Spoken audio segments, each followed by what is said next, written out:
स्वतंत्र भारत के पहले प्रधानमंत्री और हमारे भारतीय राजनीति के मुख्य केंद्र बिंदु पंडित जवाहरलाल नेहरू जी का जन्म ब्रिटिश भारत के दौर में हुआ था। पंडित जवाहरलाल नेहरू का जन्म 14 नवंबर 1889 को उत्तरी पश्चिमी इलाहाबाद में हुआ था। पंडित जवाहरलाल नेहरू एक महान राजनेता तो थे ही साथ वे एक प्रभावशाली वक्ता भी थे और उन्होंने कई लेख भी लिखे, जिनके माध्यम से उन्होंने भारत की क्रांति में अपना अहम योगदान भी दिया था। पंडित जवाहरलाल नेहरू का स्वर्गवास 27 मई 1964 को दिल का दौरा पड़ने से हुआ और आज भी हर साल उनके जन्मदिन यानी 14 नवंबर को बाल दिवस के रूप में मनाया जाता है। आइए सुनते हैं इस महान व्यक्ति के कुछ महत्वपूर्ण कोट्स।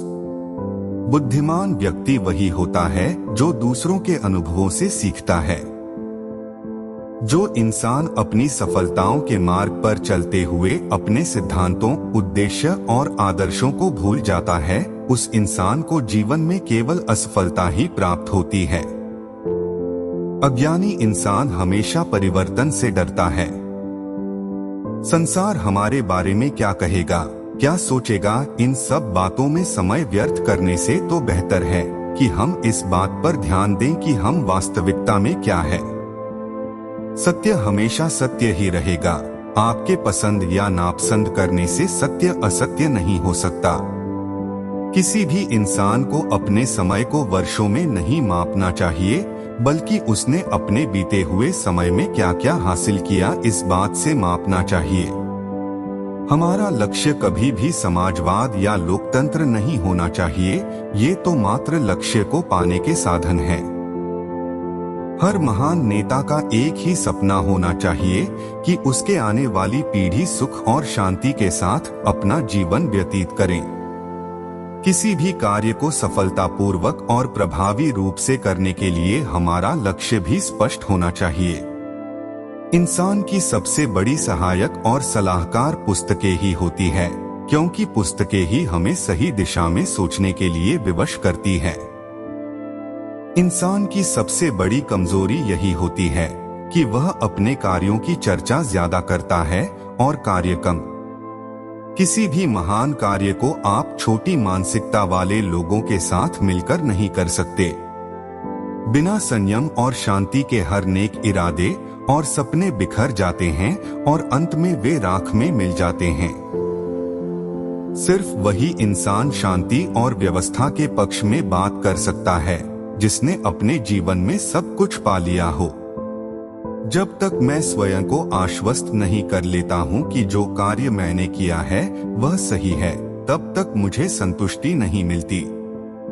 जीवन में आने वाली असफलताएं और आपत्तियां इंसान को आत्मज्ञान कराती है और उसे इस बात का एहसास दिलाती है कि वो किस मिट्टी का बना है। किसी भी देश का चुनाव एक ऐसा विश्वविद्यालय होता है जिसकी मदद से वहां के लोगों को राजनीतिक शिक्षा दी जाती है। हमें ऐसी अद्भुत दुनिया में जी रहे हैं जिसमें रोमांच, सौंदर्य और आकर्षण भरा हुआ है। अगर इंसान खुली आंखों से खोजे तो इस दुनिया में रोमांच का कोई अंत नहीं है। किसी भी महान कार्य को करते समय जब उस कार्य में गतिरोध और संकट आता है तो उसका एक फायदा होता है कि हम सही दिशा में सोचने को मजबूर हो जाते हैं। हर वह राष्ट्र जो हमलावर प्रवृत्ति का होता है, उसका सिर्फ यही तर्क होता है कि वह सब कार्य अपने देश की सुरक्षा के लिए कर रहा है। एक महान नेता हमेशा अपने किए गए कामों को बिना तर्क के करता है और उसके बाद अपने किए गए कामों के लिए तर्क खोजता है। किसी भी कार्य को करने के लिए उस कार्य की क्रिया प्रभावशाली होना अनिवार्य है ताकि उस कार्य का अंत का अनुमान लगाया जा सके। किसी भी राष्ट्र के सुरक्षा उपाय तब तक पर्याप्त नहीं होंगे जब तक उसमें पूरी तरह से प्रभावी करने की इच्छा शक्ति मौजूद ना हो। किसी भी अनुचित स्थिति में भागने की तुलना में शांत बैठे रहना ज्यादा उचित होता है। किसी भी संकट की स्थिति में हर वह चीज मायने रखती है जिससे उस संकट को रोका जा सके। जिस देश की पूंजीवादी समाज की ताकतें अनियंत्रित हो जाएं, उस देश में अमीर और अधिक अमीर होता जाएगा और गरीब और अधिक गरीब होता जाएगा। किसी भी इंसान का अपना पूरा जीवन डर में जीना शायद इससे खतरनाक और बुरा उस इंसान के लिए कुछ नहीं हो सकता। मानव जीवन का एक ही मौलिक नियम है कि यदि उसका दृष्टिकोण अच्छा होगा तो हर प्रतिक्रिया भी अच्छी होगी। अगर आप चाहे तो तस्वीरों के चेहरे दीवारों की तरफ पलटकर रख सकते हैं, पर ऐसा करने से आप इतिहास का रुख नहीं बदल पाएंगे। जिस गति से संसार में बुराई बढ़ती जा रही है, यह पूरी व्यवस्था को जहरीला बनाकर ही छोड़ेगी। इंसान को हमेशा विनम्र रहना चाहिए, क्योंकि हो सकता है उसके साथ सत्य हमेशा साथ ना हो। हमेशा सतर्क रहने की नीति कभी कभी सबसे बड़ा जोखिम भी साबित होती है।